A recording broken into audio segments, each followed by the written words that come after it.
Okay, we are live with a very special guest.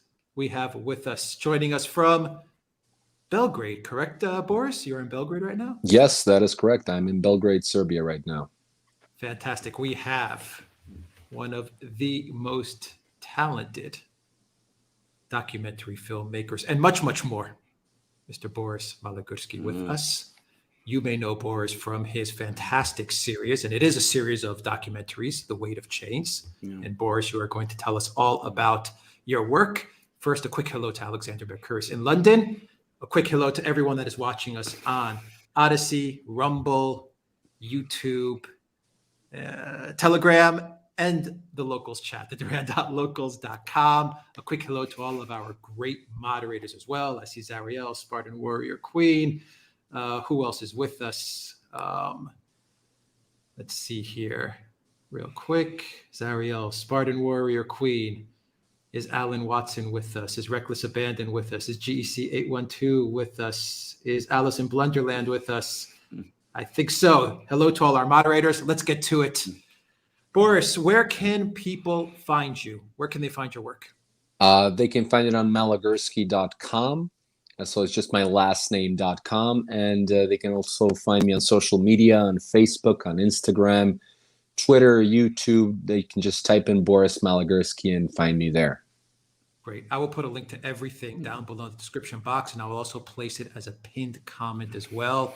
Thank you. Highly, highly recommend everyone to follow the work that Boris is doing.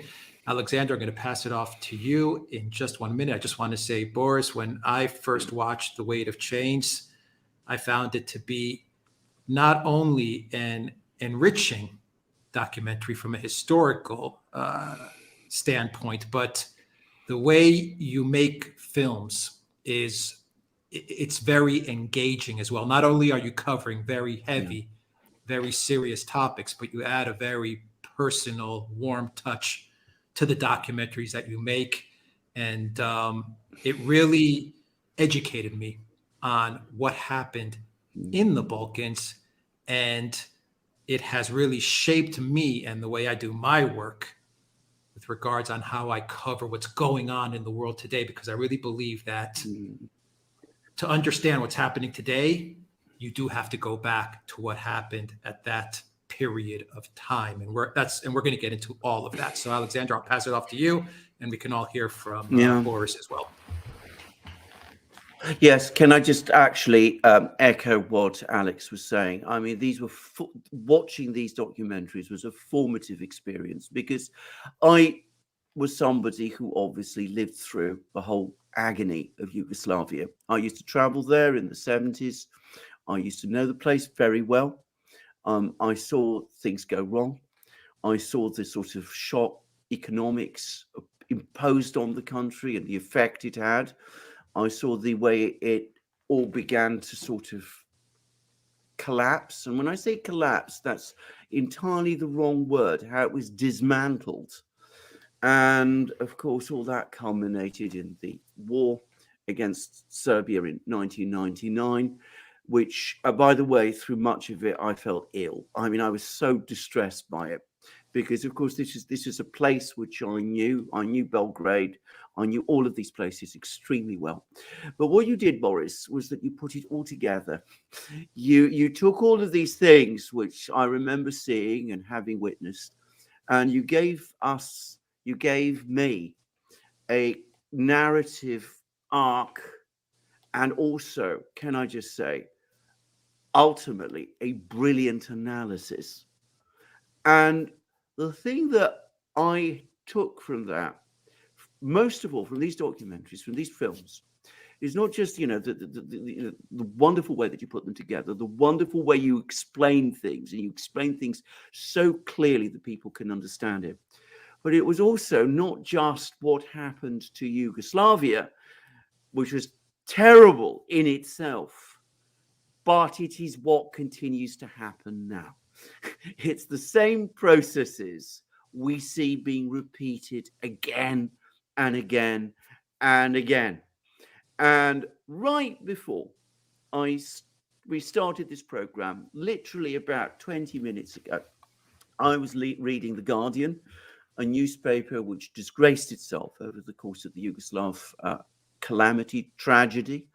As I remember at the time, I used to be an avid follower and believer in The Guardian. I saw it as an independent newspaper in Britain. That was when, over Yugoslavia, my faith in it began to shake. It's completely collapsed today. But I now read that what Ukraine needs is more privatization, more shock therapy. There's apparently an economic plan being put together to reform Ukraine. This, of course, in the midst of a war. And, it really did bring back so much of what we've seen previously, what we saw in Russia. I saw some of these things happen in Russia. I'm sure there's many other places around the world that we've seen them too. Anyway, it was, again, a sense of deja vu, a sense of the more things change, the more they repeat themselves. But can I just say, extraordinary programs. And do you agree with me? Do you agree with my point that Yugoslavia was a tragedy, but it was also a lesson? I think that Yugoslavia was a sort of training ground for everything that happened afterwards. And if you look at the way the case was made for the invasion of Iraq and other U.S. colonial expeditions in the future after that, in Libya and Syria and many other countries, you see that it basically followed what Yugoslavia set in place in terms of creating this sort of narrative of the good guy, bad guy concept. And in the case of Yugoslavia, the bad guys were the Serbs, the good guys were pretty much everybody else. And, you have all these presidential advisors and members of the Clinton administration who later basically admitted that the reason why, for example, Yugoslavia was bombed in 1999 had nothing to do with the Albanians, which was at the time presented as the main reason for the US to go to war and to bomb a sovereign country. That the main reason, in fact, was Yugoslavia's resistance to neoliberalism and their attempt to basically privatize everything and buy up Yugoslavia's industry. So this isn't this kind of, they tend to call us conspiracy theorists, but then they openly say everything that we claim. So it's kind of interesting to call it a conspiracy theory when they are the ones who are actually admitting that all of it is true. And they do this in books and such years after everything takes place. And what I try to do with my films is just try to explain things before they get to the books and before they admit that it was true, because a lot of the things that were mentioned in The Weight of Chains, for example, the first part that came out in 2010 was confirmed, by so many sources afterwards. So it's very real, and people should know about what happened to Yugoslavia if they want to understand what's going on today. Absolutely. I mean, one of the things, just to take this thing bit by bit, you talked about the construction of the narrative that, the bad guys versus the good guys. It was with Yugoslavia that it really began. Because as I talked about how the Guardian seemed to be completely different. It was with Yugoslavia that it all began, that the information machine, which has proved so powerful and which continues to prove so powerful, it was with Yugoslavia that it first began, that there was no attempt any longer to try to explain things to Western publics. Reporters no longer saw their role as being to explain things. It was, on the contrary, to construct a narrative and to fit everything into that narrative and to play on Western feelings and Western sensibilities, to manipulate, in other words, Western electorates in order to achieve a particular purpose. And that's never changed. And that was where it was tested out. It was built. It was constructed. I was astonished to see how it worked. And of course, we see that media machine, that information machine, continue on its way ever since. Do you think it's coming under more resistance now than it was then?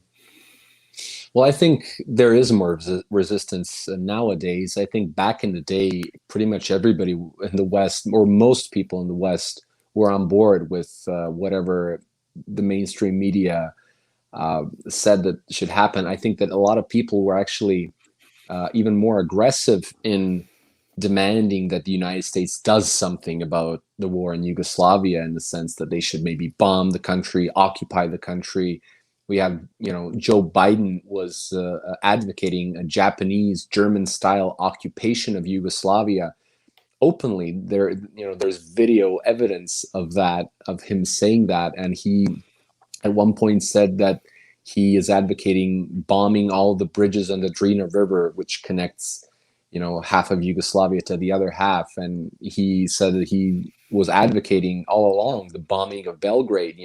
This is a guy who throughout his political career was very aggressive in his stance that that the U.S. should definitely go into other countries, bomb them, occupy them very openly, which is very different from what he's saying right now when it comes to conflicts in other countries. So, this is what the U.S. has been doing for a long time, and it didn't really just start with Yugoslavia. They've been intervening in other countries around the world, but Yugoslavia sort of changed the game with the mainstream media that made war a sort of mainstream program where people would, eat their dinner and watch what's going on in Yugoslavia. They would know more about what's going on in Bosnia than what's going on in their backyard. And this was a very convenient way to shift their focus to somewhere outside instead of solving their own problems at home. And the narrative was constructed in that way, that the Serbs were the bad guys and everybody else were the good guys, because Yugoslavia didn't want to implement these reforms that the West demanded, neoliberal reforms, and B, they had to have this concept because if you say that both sides are committing crimes or all three sides are committing crimes, then the public would say, well, which side do we intervene for? Whose side are we on? Like, who do we bomb? And it's really scary to think about it in those terms, but that is the way they constructed it, so they know exactly who to go against. And I think it was Joe Biden as well that said in a speech in Congress, with the Soviet Union gone, we're looking for a new common enemy, and they found that common enemy in the Serbian people. Mm-hmm. And I'm not here to say that Serbs didn't make mistakes or that the Serbian forces didn't commit crimes. That would be untrue of me to say. But the Serbs were demonized to such an extent that whenever there were crimes committed by Serbs, it was plastered all over the media. Whenever crimes were committed against Serbs, this was silenced, ignored. And you even had this entire complex of a Hague tribunal constructed where if you added up all the sentences that Croats, Bosnian Muslims and Albanians got, you would get about 300 years of jail time, whereas just Serbs were sentenced to over 1,000 years of jail time. So this shows you to which extent they went in corrupting the UN legal system as well, just to prove their point that one side was the main culprit in everything. This is absolutely correct. And by the way, can I just say, the tribunal, the Hague Tribunal, is, in my opinion, a legal monstrosity. I want to make that absolutely clear. I think the way it's gone about its work has been astonishingly ghastly. And it seems to be programmed towards bias. And it has consistently thrown out safeguards, especially with Serb defendants. And I saw it. I mean, the trial I followed closely was the Milosevic trial, obviously. But it was astonishing to me how the tribunal was basically trying continuously to sort of, as we say in Britain, queer the pitch against him, make it impossible, in other words, for him to put his case. And even then, by the way, my impression was that they were having very great difficulties proving any kind of case against Milosevic, and that the prosecution case was full of holes, And once he'd started his defense, it quite easily might have fallen apart. But that's another story. Let me just add Yeah. one thing that's Yeah. very telling about the Hague Tribunal as well. I interviewed Carla Del Ponte for The Weight of Change too. She was the chief prosecutor of the Hague Tribunal. So, she was very much informed about, let's say, to say the least, about what's going on there. And you had this case against a man called Ante Gotovina. He was a Croatian general who led Operation Storm. For those who don't know, Operation Storm was this military operation of the Croatian army in 1995, which led to the expulsion of 250,000 Serbs from the Krajina region of Croatia. And General Ante Gotovina was heading this. He was first convicted by the Hague Tribunal and then released on appeal. And when I asked Carla Del Ponte how was this possible when his guilt was proven beyond any doubt, I asked her if this was a political decision, and she said unequivocally, yes. So when you have the chief prosecutor of the Hague Tribunal saying that the tribunal makes decisions based on politics and not based on law, I mean, then nobody else has to say anything, I think, about the Hague Tribunal. Enough has been said.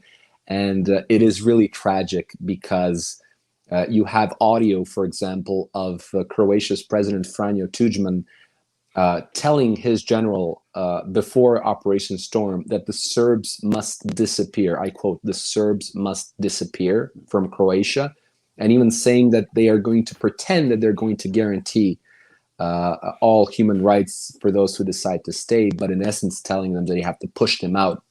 And nobody in the West knows about this. This is absolutely taboo. Nobody has covered this, and it is really a shame that that all sides haven't been equally treated. And I think if that were the case, it would have been much harder for them to sell this to the American public and tell them we have to intervene to save these poor people who are being killed and stuff like that. If they said all sides are being killed, this is a horrible conflict.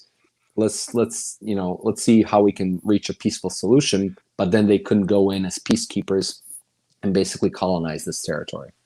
Absolutely. Can I just say, I mean, amongst people I know in Britain, and not just in Britain, but in the West, I scarcely ever found anybody who's heard of Operation Storm or the events in Krajina. I mean, it's as if they never happened. And I think I'm right in saying that it was the single biggest expulsion of people that took place by force during the entire Yugoslav wars.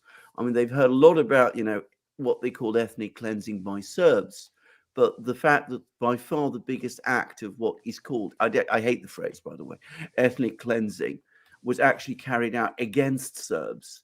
I scarcely know anybody who knows about it. And when I point it out, I encounter invariably disbelief.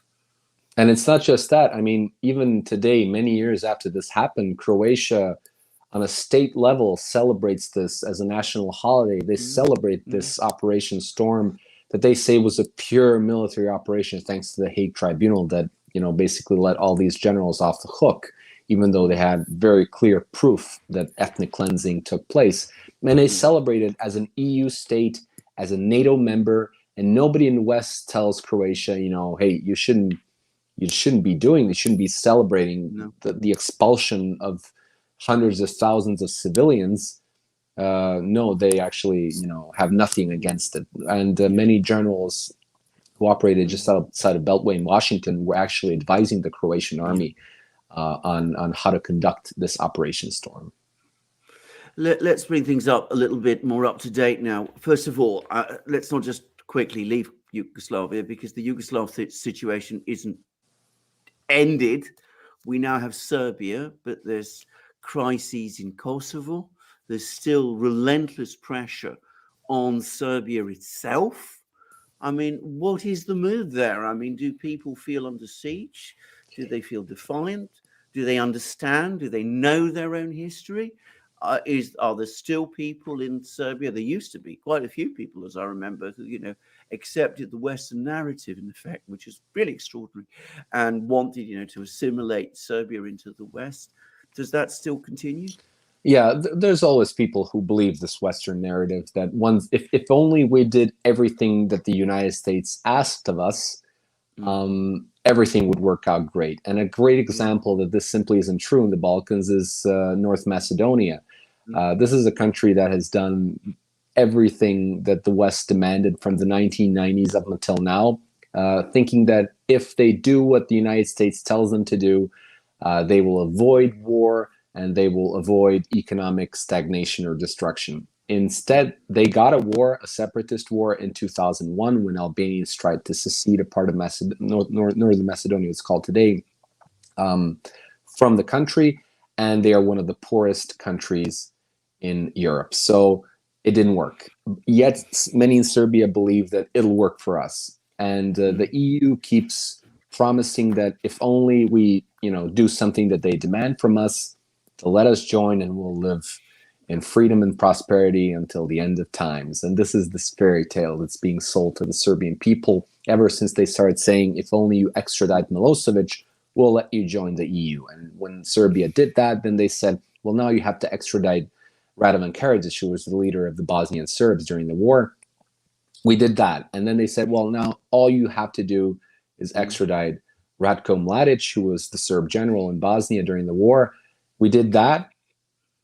And now they're saying, well, now you have to have some sort of a normalization deal, which is basically a euphemism for recognizing the independence of Kosovo.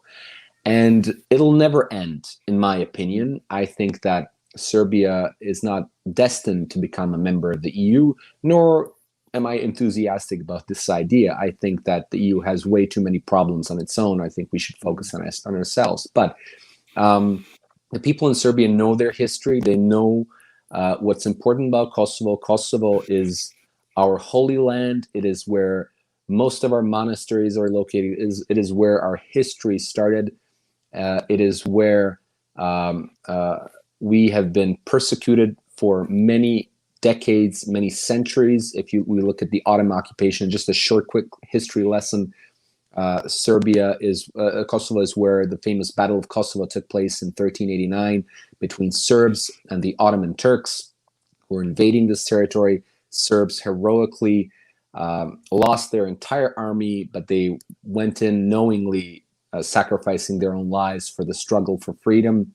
And this is a sort of code, a cultural code that is entrenched in our nation, and we are very proud of that historical fact. Others say that we're the losers, but morally we are the winners of that battle. And since then, we were under the Turks for about 5 centuries. After that, Serbia became a sovereign country, liberated country. We were part of 2 different types of Yugoslavias. In the 80s, many people in Yugoslavia tried to solve the Kosovo issue because Albanians kept flooding in from Albania during Ottoman times, during Yugoslavia, because Albania was much more authoritarian than Yugoslavia was, and many Albanians were escaping into Kosovo. They were being welcomed in by the Serbs, and then the Albanians started demanding their own republic, trying to secede from Yugoslavia and later Serbia. This is what actually propelled the rise of Slobodan Milosevic, who guaranteed that he would solve the Kosovo issue.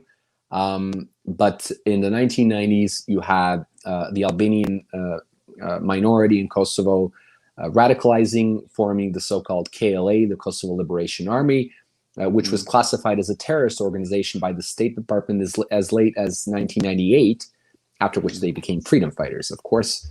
And in 1999, NATO bombed Serbia to take away control from Serbia of Kosovo, of its southern province.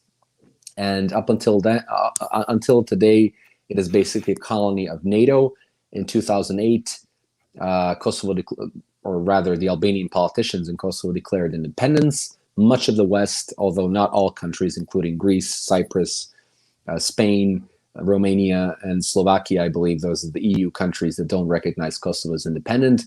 But many other countries in the West recognize Kosovo as an independent country, despite the fact that it's completely dependent on the West. And I actually asked Albanians in the street back before I was banned from entering Kosovo, if they really were independent, and they always say, yes, we are independent. And then I asked them, but can you make a decision that is different from what the EU or the US demands from you? And everybody says, oh, no.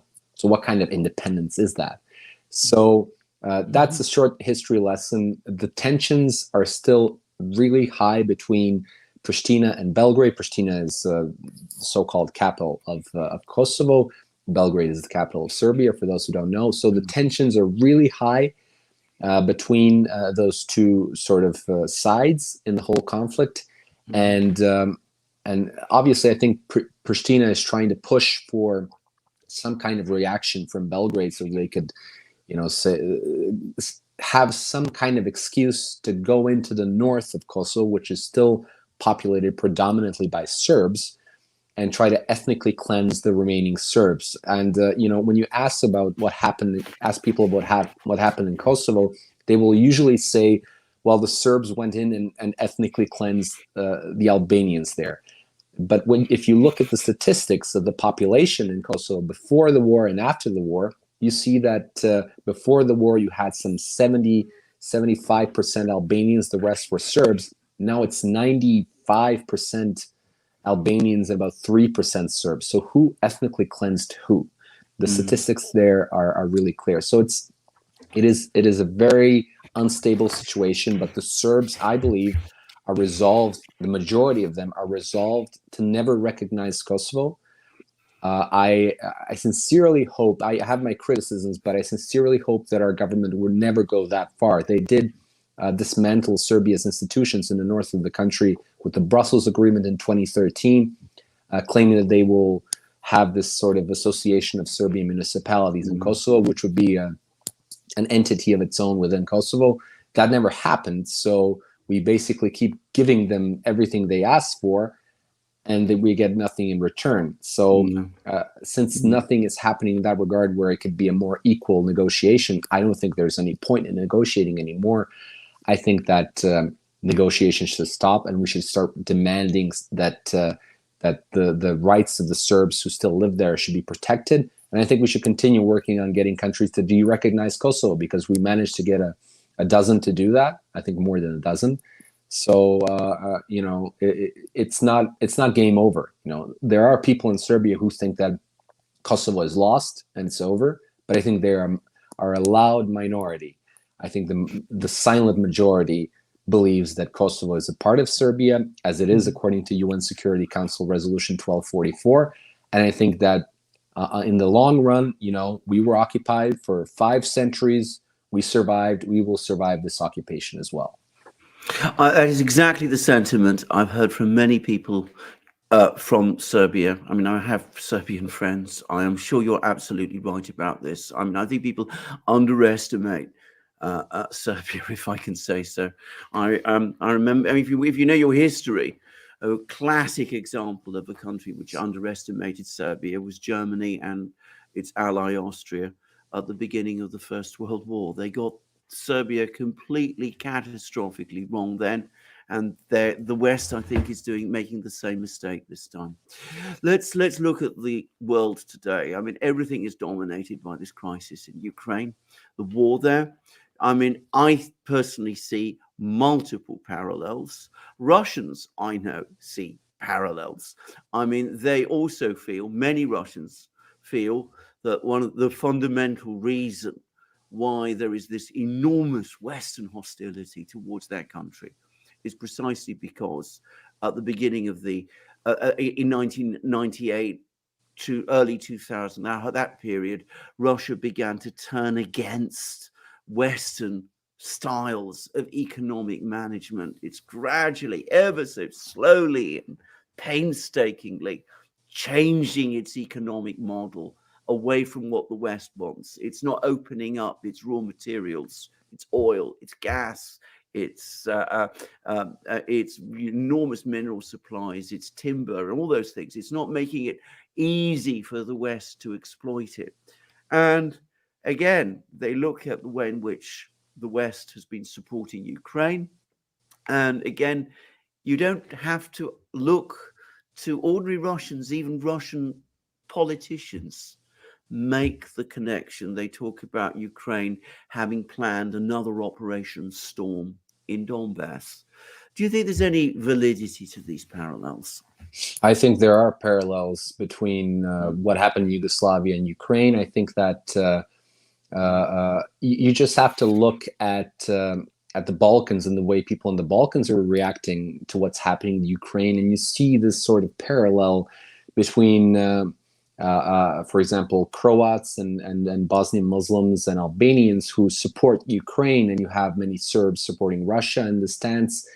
And they are making the parallels themselves. I think a lot of Croatian, I believe, volunteers are also going in to fight on Ukraine's side, whereas some Serbs are going to fight on Russia's side. So it is sort of a battleground between the warring Balkan nations of the past that is being sort of just geographically moved into another country, which is tragic. Of course, every war and conflict is a huge tragedy, and it is a shame that things can't always be resolved peacefully. I wish they could, but I think the West has made it very difficult to resolve these issues. And I just recently read Elon Musk had a suggestion on how the Ukraine conflict could be resolved. I mean, whatever people think about those ideas or not, at least it's an idea for bringing peace. And he was instantly attacked by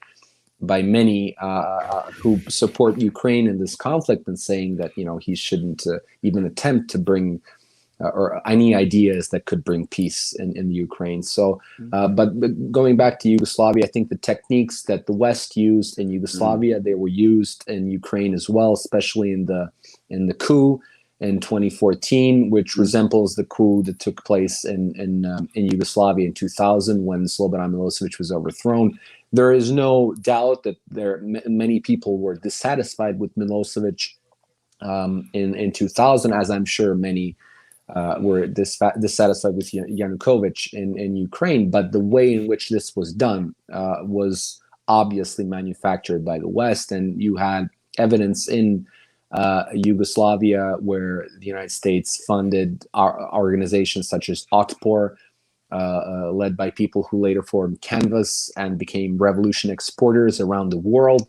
So this has been all been documented very thoroughly, and this is again not a conspiracy theory. These are pure facts, and when you put all these facts together, you simply see the parallels.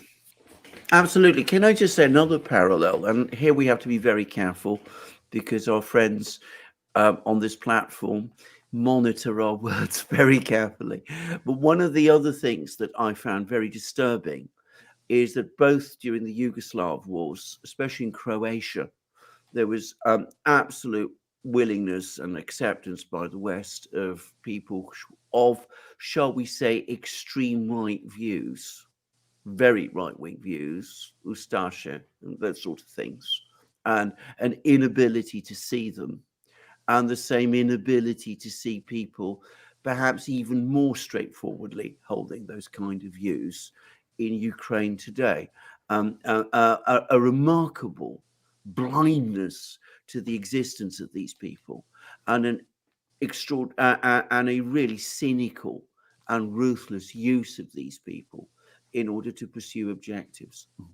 And in fact, if you look at some, for example, BBC reports and reports of other Western media outlets before 2022, they talked about these issues of the rise of Nazism in Ukraine, and suddenly most of these reports have been erased and deleted, and it's as if they never existed. So, and just to give a note on what future might await Ukraine once all of this is over, if these things aren't rooted out, you have a situation in Croatia where, as I said, every year you have these huge ceremonies and celebrations of this ethnic cleansing of Serbs, and what many, although albeit private parties, organizes, they bring in music and they sing these Ustaše songs from World War II, where they glorify the killing of Serbs. They actually have a song devoted to the Jasenovac concentration camp,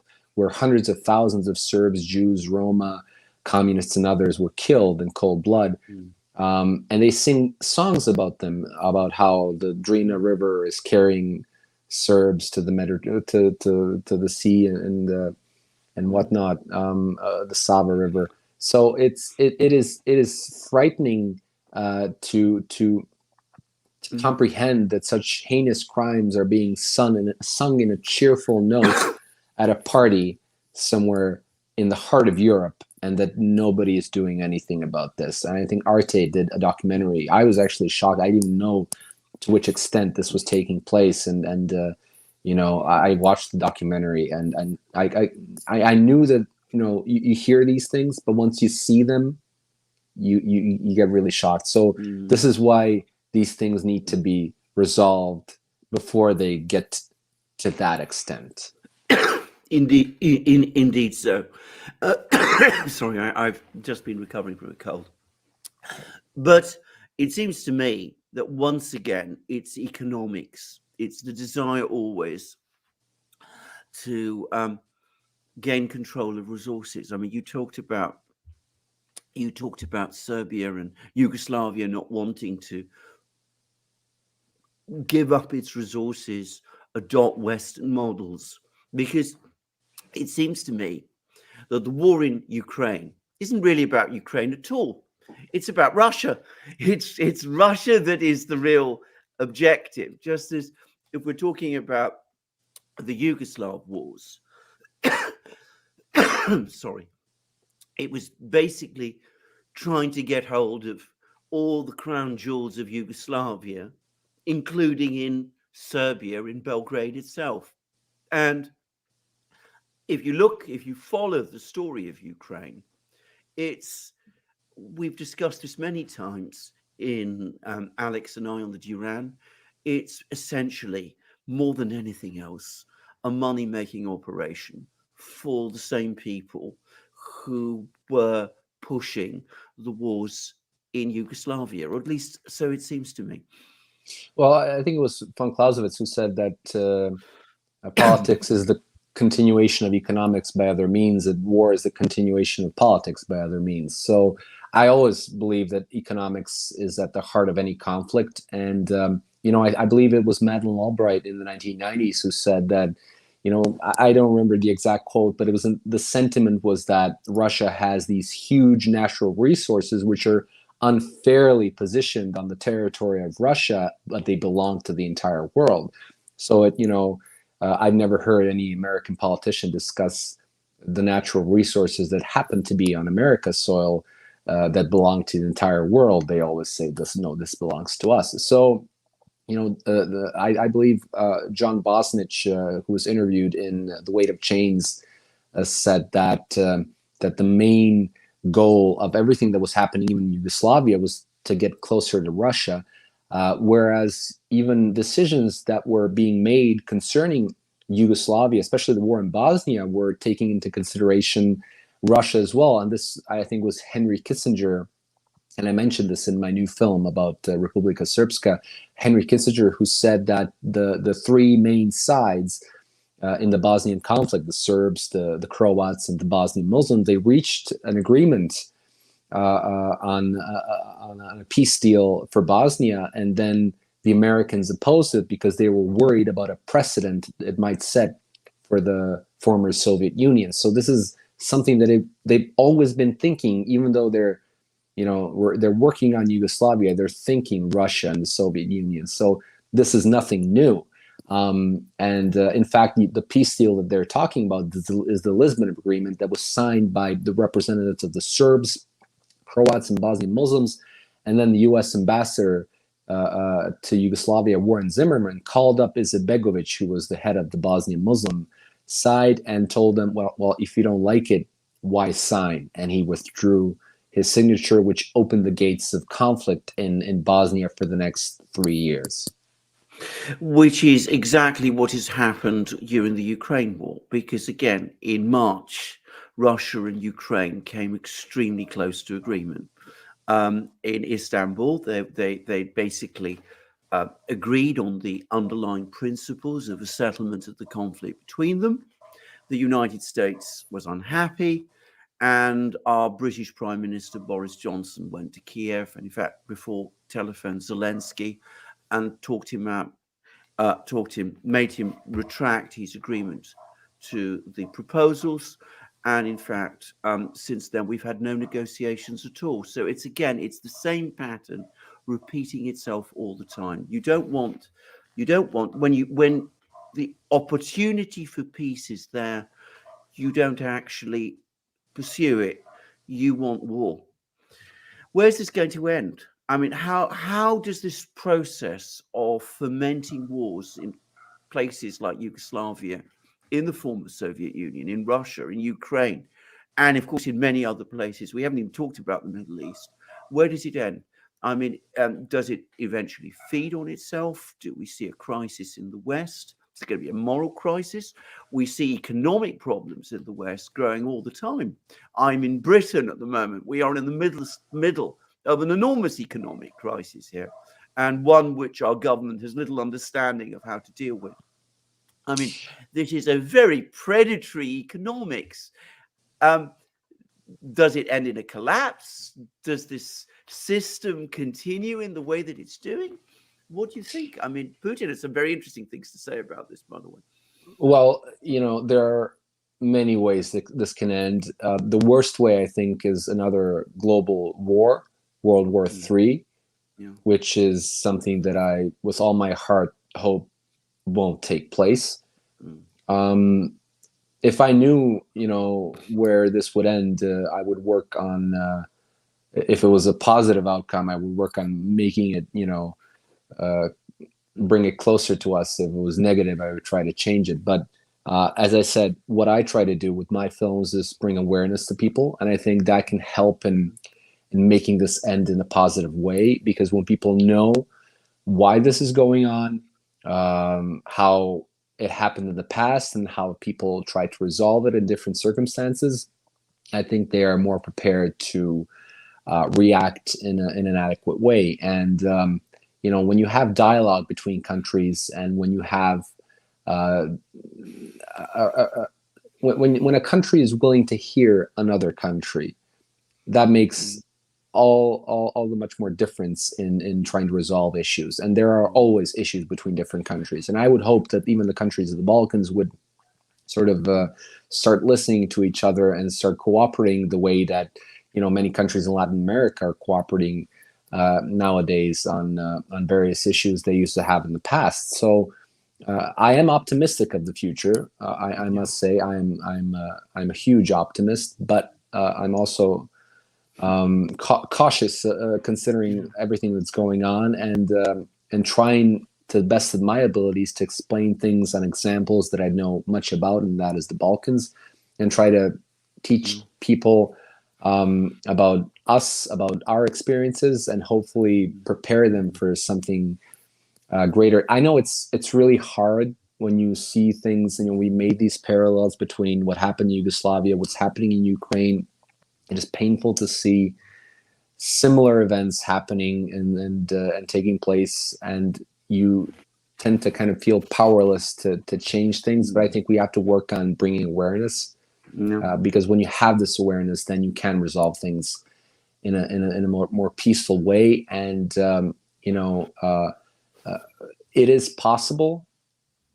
Unfortunately, this is one thing I'm not optimistic about. I don't think it's possible very, very soon, because I think that a whole new generation has to come, which is going to be much more aware of the propaganda that is being forced by Western powers for decades, and become ready to reevaluate their own opinions on certain things, and consider that maybe being wrong about something isn't something to feel bad about, but you can actually feel, thankful to the person who opens up your eyes, because they bring you closer to the truth. And I think that's the point that we should all have in mind. The point is to be closer to the truth, not to be always right about everything.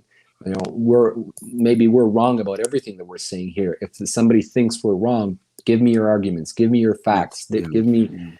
Tell me what you think. I will always listen. And if I think I'm wrong in some regard, I will say, thank you. Thank you for bringing me closer to the truth. If we all had this sort of stance, where we're ready to listen to somebody else and say we're wrong if we are wrong about something, and we're always wrong about something, even like one little thing in our lives, even if it's just one thing, we're wrong about that one thing, but we are wrong. And that's fine, because then we become right. Exactly. Can I say, I completely agree with that. I mean, one of the most terrifying things over the last 30, 40, 50 years is that instead of engaging in debate anymore in the West, we're shouting. People are just being shouted down all the time. So if you don't agree with something, you don't agree with the orthodoxy, people don't engage with you. They just basically shout at you in a very intimidating way, with all the machinery of the information space deployed against you.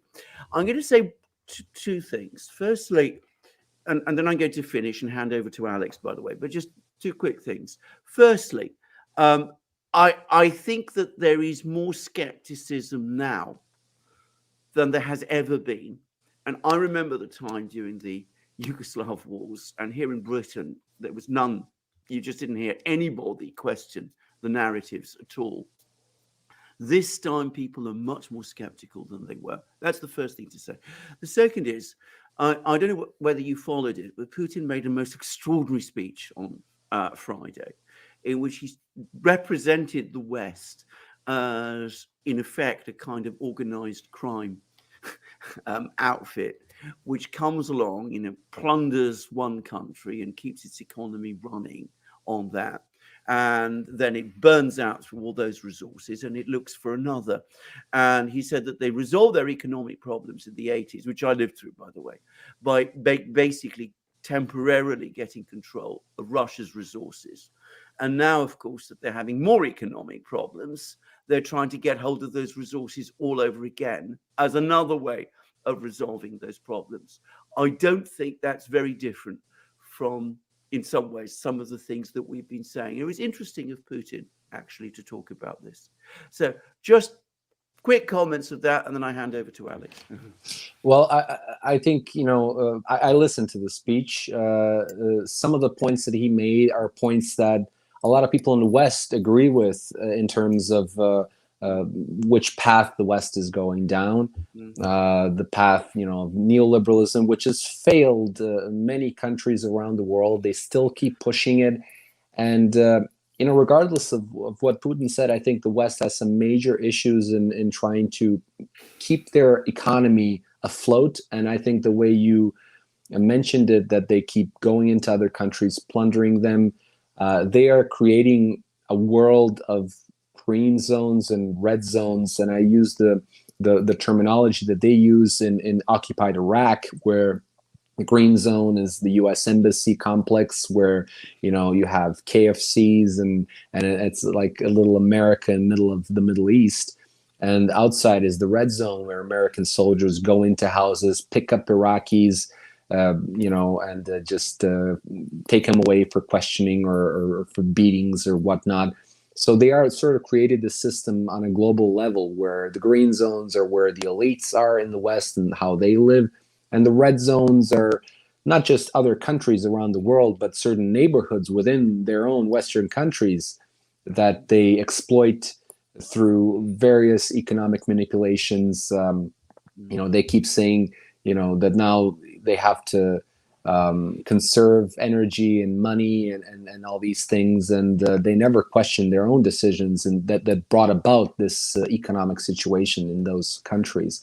And I saw this really bizarre entertainment program in the UK, a clip where they spin this wheel, and one of the prizes, aside, there's £1,000 and £500, and or one of the options is the TV station pays your energy bills for 4 months, and they spill this, and they're trying to make entertainment out of the fact that people are being pushed into poverty.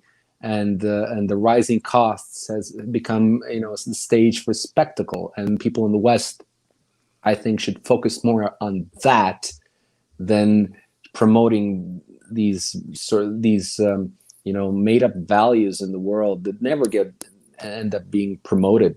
Look at Iraq. Is a bastion of democracy, freedom, prosperity. Look at Yugoslavia. Did they really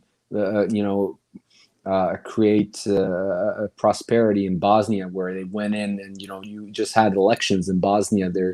in Republika Srpska, both candidates declared victory. So you can't really call that democracy. It is very problematic what's going on in the entire Balkans, and it is I would really love a documentary where they would go into all these the filmmaking crew would go into all these countries where the US was claiming that they're going to go in and bring about democracy. Let's look at how these countries look like today. Let's look at what Libya looks like today. Maybe just watch some documentary clips or archival footage of what it looked like before, even Iraq, how it looked like before the invasion, or Syria, how it looked like before the US started intervening and stuff like that.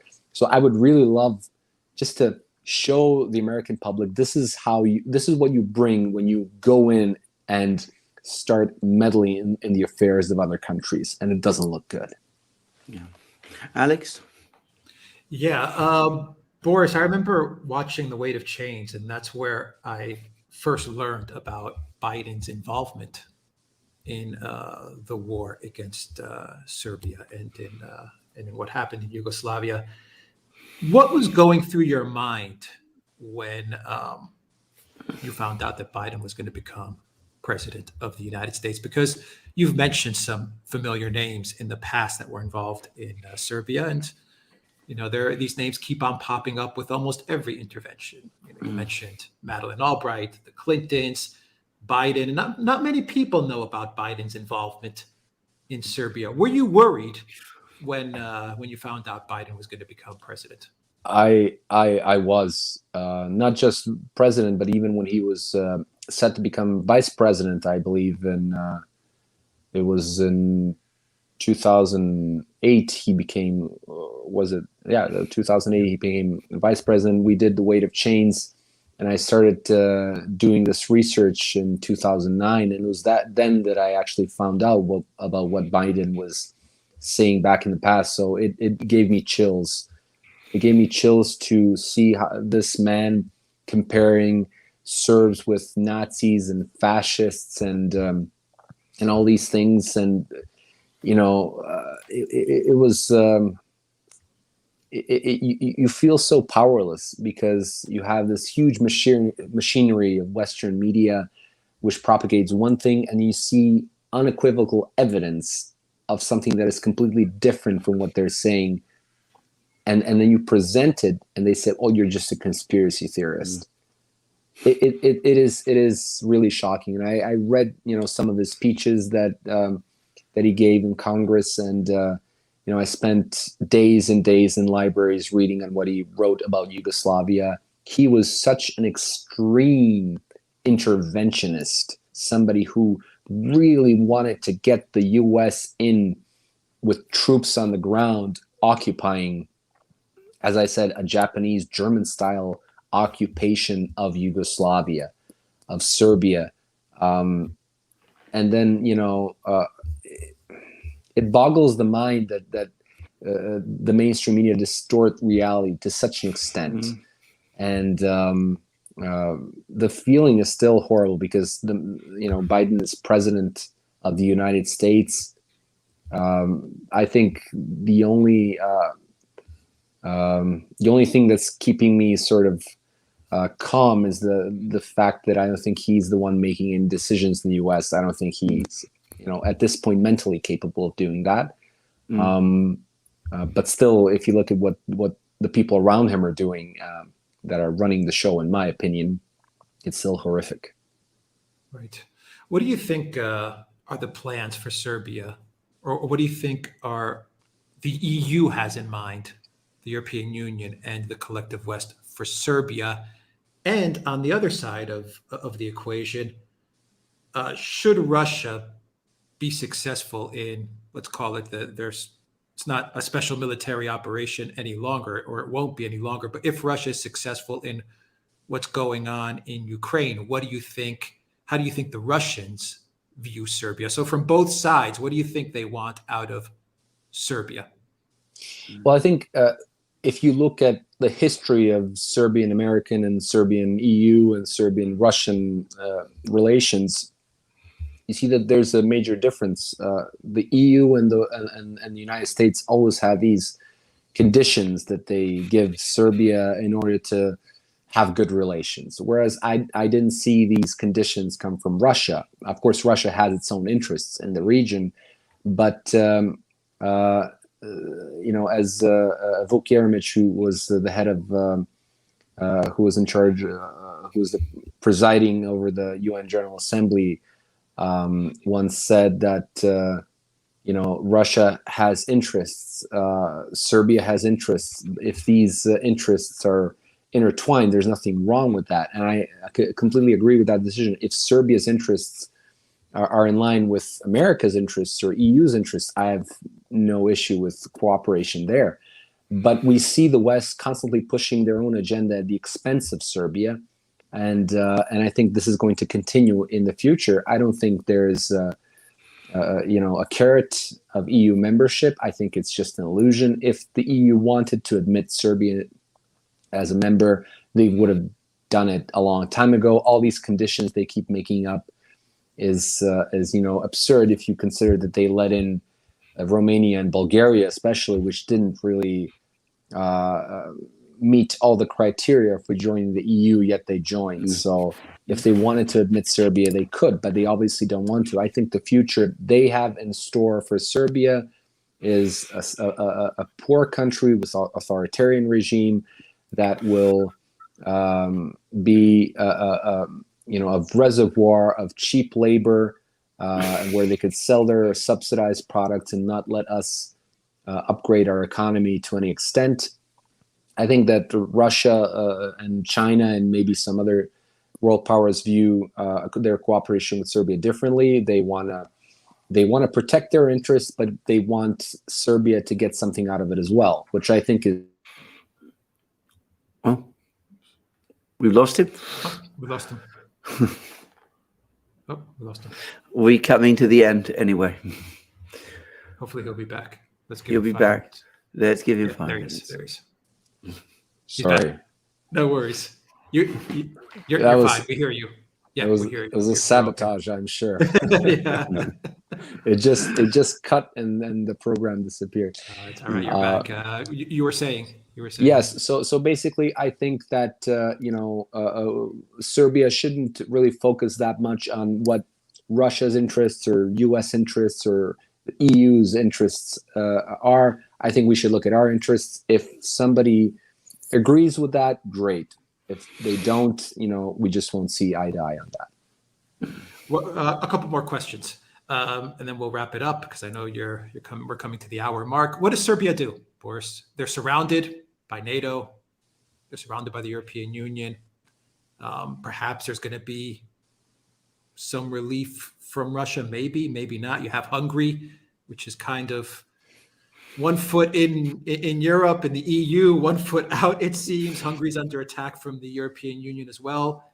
How does the Serbian government play this?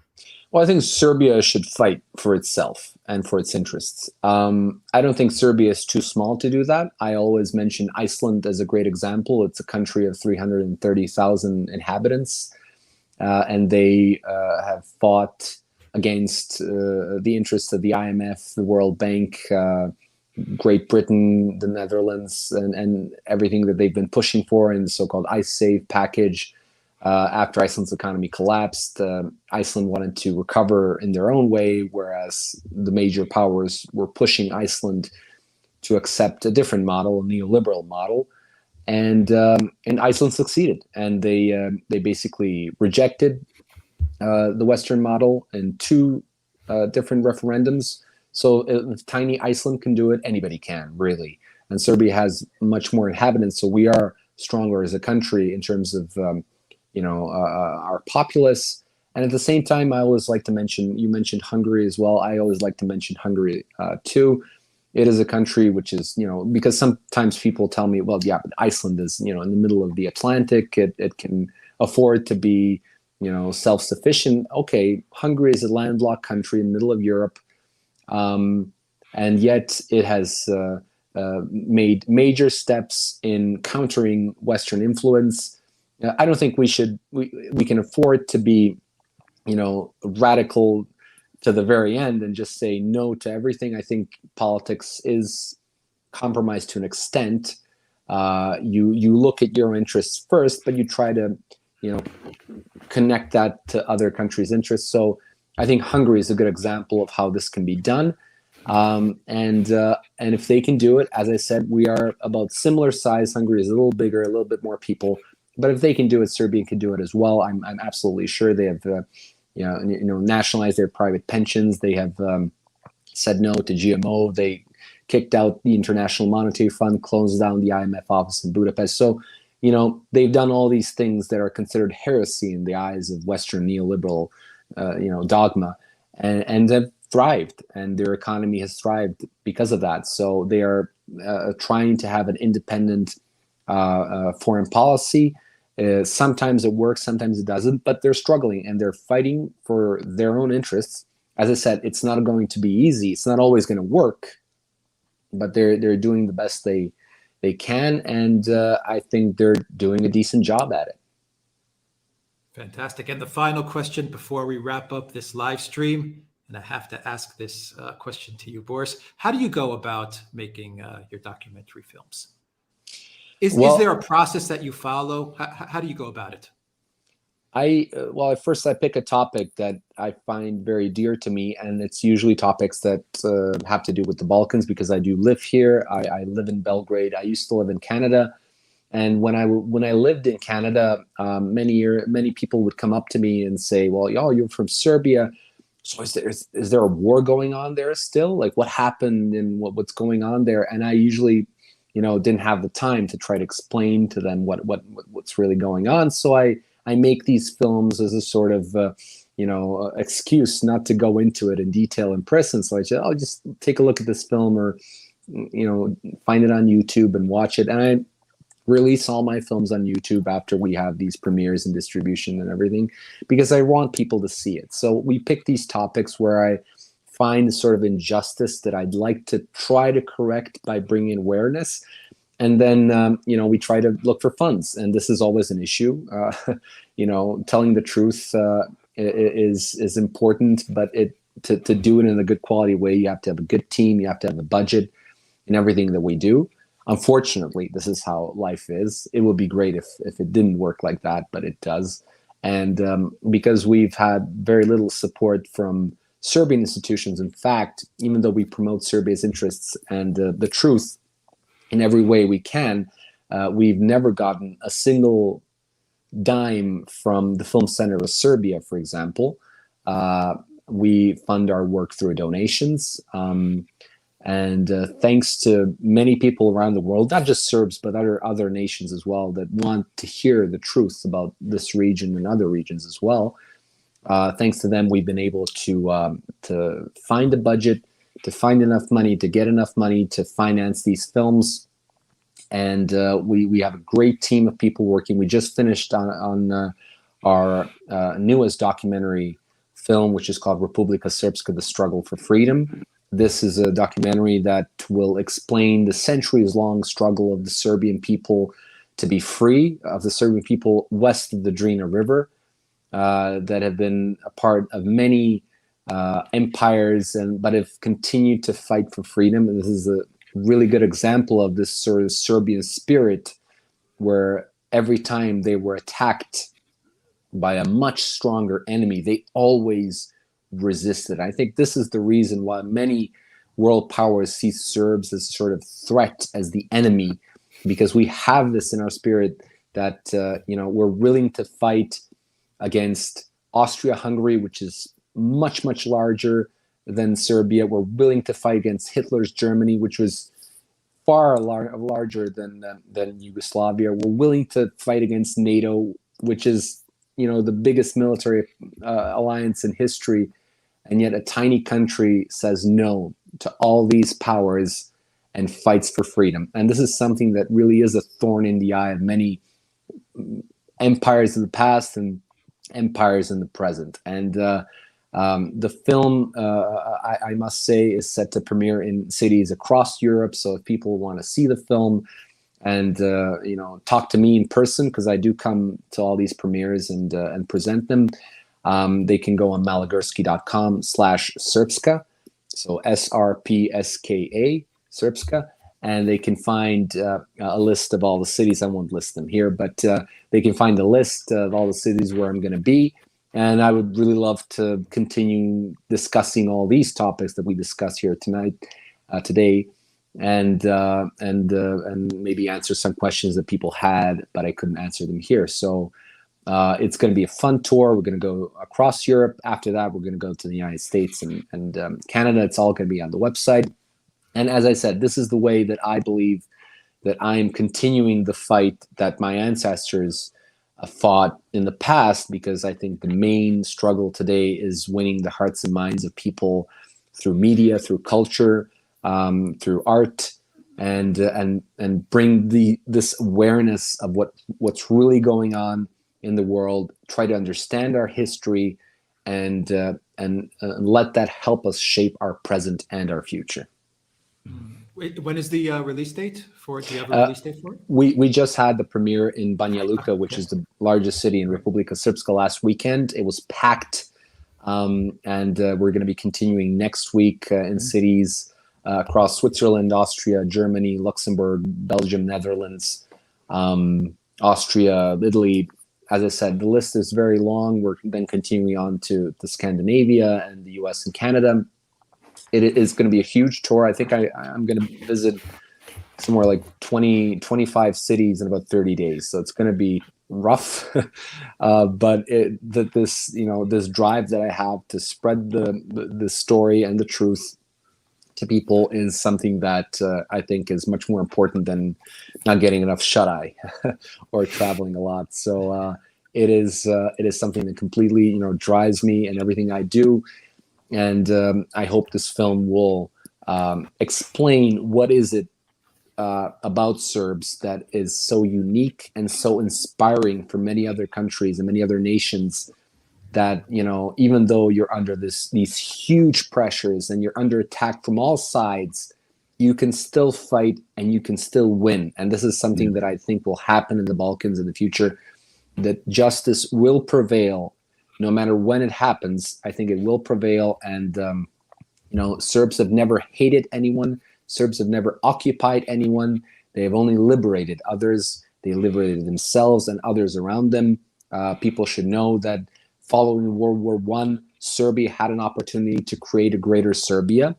It instead opted to unite with its neighboring nations and form a Yugoslavia. So they always attack us Serbs as being these nationalists and people who hate others. We don't hate anybody, but we don't want to be dominated by anybody either. So we don't hate anybody, but we love ourselves and we protect our interests.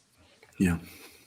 Fantastic. 1 hour plus with Boris Malagurski. Is there anything else that you would like to relay to our viewers, Boris, before we sign out?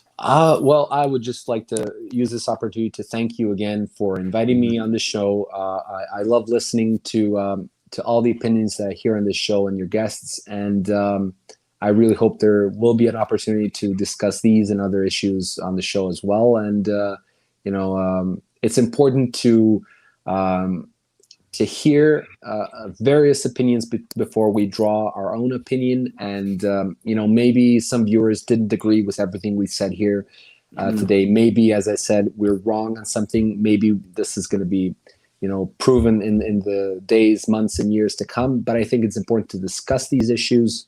Yeah. I think it's important to listen to one another.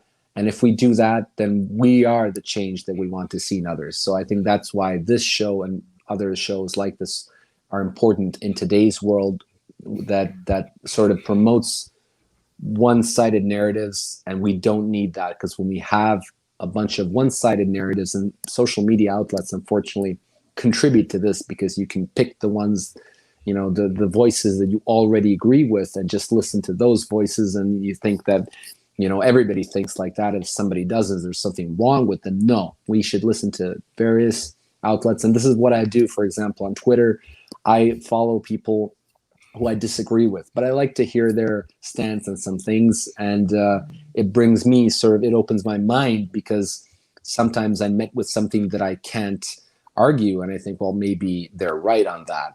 But sometimes I'm thinking, no, they're wrong. This is why. So if we know why, then we can with confidence say that we are closer to the truth. If we don't know why, we should either do the research or maybe change our opinions. Opinions need to be based on facts. We can't argue about the facts, but we can discuss our different opinions. So thank you so much for letting me speak on this show and contribute with my opinion to the vast array of opinions that are out there on the internet. Thank you. And we will put all of your information where people can find you and plug into all of your work, including the new film. I will put that in the description box down below and as a pinned comment. Alexander, final thoughts before we sign off? I just want to say this has been an amazing program, Boris. We've covered amazing topics. I mean, this has just been, it's been about Serbia, it's been about the Balkans, it's been about the history of the Serbian people, which is incredibly important and very interesting. And can I also say, we've also touched on global issues which affect everybody, wherever you are in the world. The things we've talked about today affect you.